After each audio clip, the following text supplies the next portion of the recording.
पुरुषोत्तम मास में कौन सी तिथि को कौन सा दान देना चाहिए। तो सबसे पहले बात कर रहे हैं हम प्रतिपड़वा यानी एकम की। उसमें हमें तल का दान देना चाहिए जिससे पाप नाश होते हैं। द्वितीयाम तिथि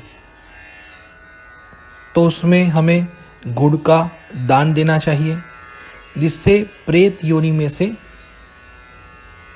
मुक्ति मिलती है। तृतीयाम तिथि उस दिन ब्राह्मण को सीधा देना चाहिए यानी कि ग्रोसरी देनी चाहिए। उस दिन मस्तिष्क के अंदर या बालों के अंदर तेल नहीं डालना चाहिए। चतुर्थ्याम तिथि को यानी उस दिन गौरी की पूजा करनी चाहिए। सौभाग्यवंती या उस संबंधित वस्तुओं का दान करना चाहिए। पंचम्याम तिथि को पयदान यानी कि दूध का दान भी हम कर सकते हैं, गन्ने का दान भी हम कर सकते हैं। इससे क्या होता है कि अकाल मृत्युहरणम यानी कि अचानक से होने वाली मृत्यु उससे रुक जाती है। षष्ठम्याम तिथि उस दिन नमक नहीं खाना चाहिए और उसका दान करना चाहिए जिससे शत्रु नाश पाते हैं और गुप्त रोगों का भी नाश हो जाता है। सप्तम्याम तिथि की बात कर रहे हैं हम, तो उस दिन हमें काष्ठ का दान करना है, चावल का दान करना है। काष्ठ यानी जिसे हम चंदन बोलते हैं, उसकी लकड़ी का दान कर सकते हैं या चंदन भी दान कर सकते हैं। नवम्याम तिथि जो है उस दिन अपनी शक्ति के हिसाब से छोटी छोटी जो कुंवारिका होती है लड़कियां, उनकी पूजा करनी चाहिए। श्रृंगार का दान देना चाहिए। सभी अपराध से हमें उसमें से मुक्ति मिलती है ऐसा करने से।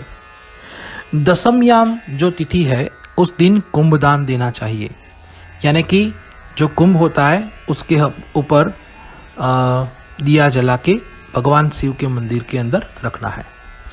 एकादशी का व्रत जो होता है यानी एकादशी तिथि होती है, उस दिन दान पुण्य और उपवास का महिमा है। कुछ भी दान कर सकते हैं, पुण्य कमा सकते हैं, उस दिन उपवास भी कर सकते हैं। द्वादश्याम तिथि की बात करें तो उस दिन कुल देवी को दिया जलाना चाहिए या कुल देवी की पूजा करनी चाहिए। इससे व्यतिपात शांत होता है। खासकर उस दिन संपुट दान का महिमा है।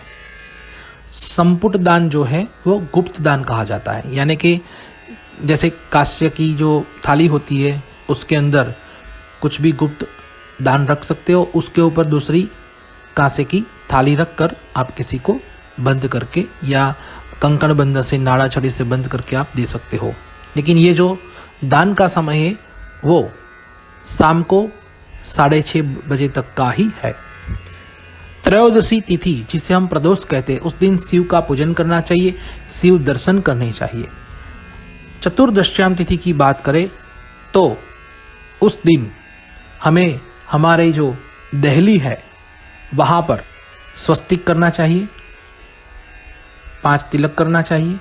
शुभ लाभ जो हमारा दरवाजा है वहाँ पर लिखना चाहिए और कुल देवी को दिया जलाना चाहिए। पूनम के दिन पुरुषोत्तम भगवान का पूजन करने से या कथा श्रवण करने से सभी पाप से मुक्ति मिलती है। उसी तरह से कृष्ण पक्ष की बात करते हैं हम, तो कृष्ण पक्ष के अंदर प्रतिपड़वा यानी एकम के दिन ब्राह्मण को गेहूं का दान करना चाहिए या कुछ अच्छी सी स्वीट बनाकर आपको खानी चाहिए। द्वितीयम तिथि उस दिन चंदन, कुमकुम, केसर, अत्तर इस सुगंधित वस्तुओं का दान करना चाहिए जिससे आप माता पिता के अगर दोषी है तो उसमें से आपको मुक्ति मिलती है। तृतीयम तिथि की बात करते हैं, उस दिन गुरु वडील का पूजन करना चाहिए, उनको वंदन करना चाहिए और उड़द का दान करना चाहिए। चतुर्थीयाम तिथि की बात करें तो उस दिन भगवान गणेश की पूजा करनी चाहिए। गणेश को लड्डू का भोग लगाना चाहिए और बच्चों को वो प्रसाद दे देना चाहिए। पंचमयाम तिथि की बात करें तो उस दिन सूर्य की पूजा करनी चाहिए। एक ही टाइम भोजन करना चाहिए और जो भोजन करते हैं उसी का हमें दान देना चाहिए। षष्ठमयाम तिथि की बात करें तो उस दिन भी सूर्य की पूजा करनी चाहिए। सूर्य के जो 12 नाम हैं उससे हमें नमस्कार करना चाहिए और पुष्प आदि चढ़ाने चाहिए। और दोपहर को 12 दफे घी की आहुति अग्नि में देनी चाहिए उसी के नाम से। सप्तमयाम तिथि की बात करें तो उस दिन घर को अच्छी तरह से स्वच्छ करना चाहिए, स्वस्तिक करना चाहिए और बच्चों को मिठाई देनी चाहिए। अष्टमयाम तिथि की बात करें तो पुरुषोत्तम पुराण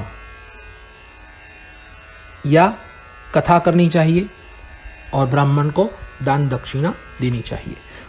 नवमयाम तिथि की बात करें तो उस दिन खीर बनानी चाहिए और खानी चाहिए और चावल का दान करना चाहिए, इससे अग्निदेव प्रसन्न होते हैं। उस दिन भी आप संपुट दान कर सकते हो, गुप्त दान कर सकते हो।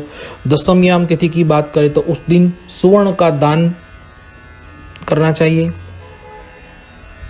ताम्र का दान करना चाहिए या फिर मिट्टी के पात्र के अंदर जल भरकर दान देना चाहिए। एकादशी की बात करें तो उस दिन सौभाग्य का व्रत है।